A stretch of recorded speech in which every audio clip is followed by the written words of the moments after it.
Olá, irmãos, saúdo cada um de vocês com a graça e a paz do nosso Senhor Jesus Cristo, amém? Meu nome é Miriam Anita, estamos aqui para estudarmos um texto do irmão Nelson da Silva, cujo nome é Os Perigos da Janela. Bem, esse texto foi escrito para o Manancial, e o Manancial é uma publicação da União Feminina Missionária Batista do Brasil, que oferece 365 meditações, uma para cada dia do ano. São textos devocionais escritos através de porções da Bíblia, que é a palavra de Deus, com o objetivo de inspirar, confortar, confrontar, fortalecer e edificar espiritualmente as nossas vidas. São gotas de esperança diárias que promovem transformação e crescimento. Vocês sabem, eu não escrevi o texto, quem escreveu foi o irmão Nelson da Silva. O que eu vou fazer? Vou ler com vocês e contar aquilo que eu entendi. Como tenho feito todos os dias, eu peço novamente que, se você não se inscreveu no canal, que você possa fazê-lo e que você, por favor, compartilhe essa mensagem, porque é a palavra de Deus e a palavra de Deus nunca volta vazia. E hoje nós vamos estudar os perigos da janela e as pessoas poderão aprender conosco, aquelas que não aprenderam, quais são os perigos da janela. E eu quero convidar também agora você a orar comigo, para que nós possamos entender o que vamos ler, tá bom? Vamos lá? Senhor Jesus, nós te agradecemos por esse momento tão bacana de podermos estudar a tua palavra, que ela realmente possa falar ao nosso coração e que gere mudanças. É em teu nome que pedimos que tu nos ensines e que os nossos corações estejam atentos para aprender. Em teu nome, amém. Meus irmãos, então, nós vamos ler hoje os perigos da janela, né? Que está em Atos 20, de 7 a 12. Ora, é uma mensagem conhecida conhecida com esse nome, né? Porque alerta a gente sobre o risco da distração espiritual e da indecisão na fé. E usa como exemplo o jovem Eutico, que caiu da janela durante a pregação de Paulo. A pregação demorou muito e ele acabou dormindo, né? Então, o texto vai mostrar pra gente que estar meio dentro e meio fora da vida cristã é bem perigoso, mas também revela a esperança da restauração em Cristo. Bom, qual que é o contexto bíblico? Bom, estava tendo uma reunião lá em Troade, na cidade de Troade, onde o irmão Paulo, o apóstolo Paulo, pregava e a pregação estava ainda até meia-noite. E aí tinha o irmão Eutico, que era jovem, né? E ele estava sentado na janela. E adormeceu e caiu. Caiu do terceiro andar. E aí quando foram socorrê-lo, ele já estava morto. E aí aconteceu um milagre, que o irmão Paulo, o apóstolo Paulo, o abraça e Deus restaura a vida dele, trazendo consolo à igreja. Bom, então assim, a gente tem aqui algumas lições espirituais. Primeiro, o perigo da indecisão. O Eutico estava na janela, simbolizando uma vida dividida entre o mundo e a fé. E essa posição é bem instável, é bem vulnerável. Então não basta a gente ficar fisicamente, só o corpinho tá lá na igreja. É preciso que o nosso compromisso com Jesus seja integral. Sono espiritual. O jovem Eutico, o irmão Eutico, ele foi vencido pelo quê? Pelo sono, dando a entender pra gente que as distrações e o desinteresse pela palavra levam o que? A gente a cair. Qual é a aplicação? O enfraquecimento da oração e da comunhão abre espaço para o esfriamento espiritual. Restauração divina. Mesmo após a queda, o irmão Paulo declara: não fiquem perturbados, que a sua alma está nele. Tipo, ele não morreu, Deus vai restaurar. Porque Deus restaura todos aqueles que caem e se arrependem, né? Então, qual é a aplicação? Que há esperança para quem tropeça. Cristo levanta a gente e fortalece novamente. Bom, então, a gente tem que estar presente,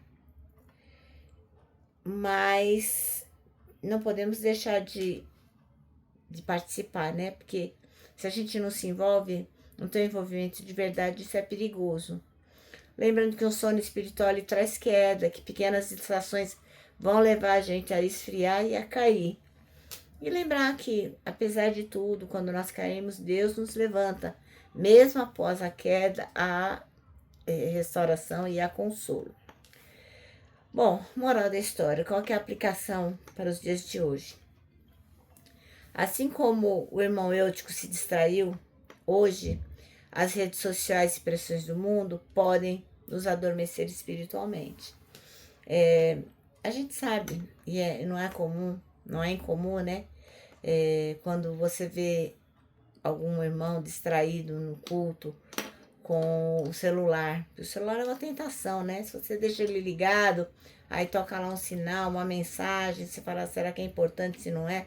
Quando você vê, você já deixou de prestar atenção no culto e está prestando atenção no celular. Então, nós temos que lembrar disso, que Eutico se distraiu, nós também podemos nos distrair, né? Temos que lembrar também o que está em Efésios 5,14, que fala para a gente despertar, né? Aquele que dorme deve ser despertado. Efésios 5,14, que é o chamado à vigilância. E por último, mesmo quem caiu pode ser levantado e consolado pelo poder de Deus. Então nós sempre temos que ter esperança no poder de Deus, esperança em Cristo, tá bom? Então vamos ler Atos 20, de 7 a 12. E diz assim, ó. No sábado à noite, nós nos reunimos com irmãos para o partir do pão. Paulo falou nessa reunião e continuou falando até meia-noite, pois ia viajar no dia seguinte. Havia muitas lamparinas acesas na sala onde nós estávamos reunidos, a qual ficava no terceiro andar da casa. Um moço chamado Eutico estava sentado numa janela. E como Paulo continuasse falando durante muito tempo, o sono do moço foi aumentando. De repente, ele dormiu e caiu da janela. Quando levantaram, estava morto. Então Paulo desceu, abaixou-se, abraçou o moço e disse, não se assustem, pois ele está vivo. Em seguida, Paulo subiu de novo, partiu o pão e comeu. Falou ainda há muito tempo, até de manhã, e depois foi embora. Aí levaram o moço vivo para a casa dele e isso os deixou muito animados. Que susto esse Eutico levou, hein? Bom, o texto chamou-se Os Perigos da Janela e o versículo escolhido foi o 9, que diz assim, ó, um jovem chamado Eutico, que estava sentado numa janela adormecendo profundamente durante a prolongada mensagem de Paulo, vencido pelo sono, caiu do terceiro andar abaixo. Bom,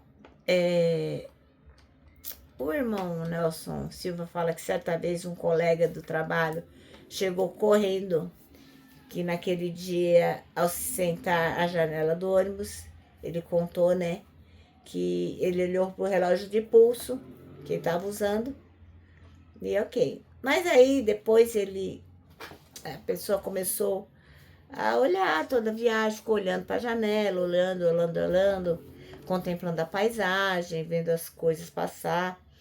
E aí uma pessoa sentou do lado dela, né? Uma colega, né? Sentou do lado dela. E aí ela conta que quando ela estava perto de descer, ela foi consultar novamente o relógio. E quando ela viu, o cara tinha descido, o relógio não estava mais com ela, e ela ficou super surpresa. O seu relógio de pulso havia desaparecido. Como é que pode? E assim foi o que aconteceu com o Eutico. Por alguma razão, sabe-se lá por quê, ele acabou ficando na janela. E é na janela que a gente pode ficar olhando o que acontece dentro do local e fora do local. Que nem a moça lá do ônibus, né? Tava olhando para fora, distraída e tal. Então, às vezes, até durante o nosso momento de leitura bíblica, a gente quer estar ligada com tudo que acontece ao redor. Então, a gente deixa o celular ligado, a gente deixa a televisão ligada, deixa o lado ligado e acaba perdendo a atenção do que a gente estava realmente fazendo. A nossa leitura acaba não sendo uma coisa onde a gente depositou toda a nossa atenção. Então, nesse momento, você está focado nos poucos parágrafos que a gente leu agora aqui, Atos 20, de 7 a 12. Ou será que você está pensando, meu, amanhã é segunda-feira, tem que acordar cedo, botar um relógio para despertar, minha agenda é tal, ou não, você está aqui comigo, atento àquilo que o Senhor está falando. Bom, então essa é uma pergunta que não quer calar, né? Onde está a sua mente? Você está se dedicando de corpo e alma o zelo pela sua vida devocional. Obviamente, eu estou falando aqui do nosso devocional que nós estamos falando, mas independente, né? O que eu quero dizer é assim, se você pega a sua Bíblia para ler, para se concentrar, para prestar atenção em qualquer momento do dia ou da noite, sai da janela. Não deixa outras coisas tirarem a sua atenção, tá bom? Concentre-se no que realmente é importante. O nosso manancial termina assim, ó. Olhar pela janela é fácil, mas cuidado, ela pode distraí-lo e tirá-lo da carreira proposta pelo Evangelho. E agora eu vou terminar deixando aqui meu abraço diário de urso, ó. Lembrando que para nós que sabemos os perigos da janela, para nós o abraço é super fácil de dar.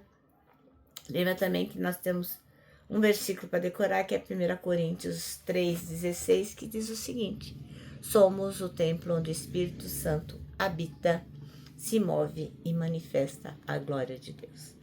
E agora, então, eu vou terminar. Encerro aqui com uma frase de Augusto Nicodemos, que diz o seguinte: arrependimento não é quando você chora, é quando você muda.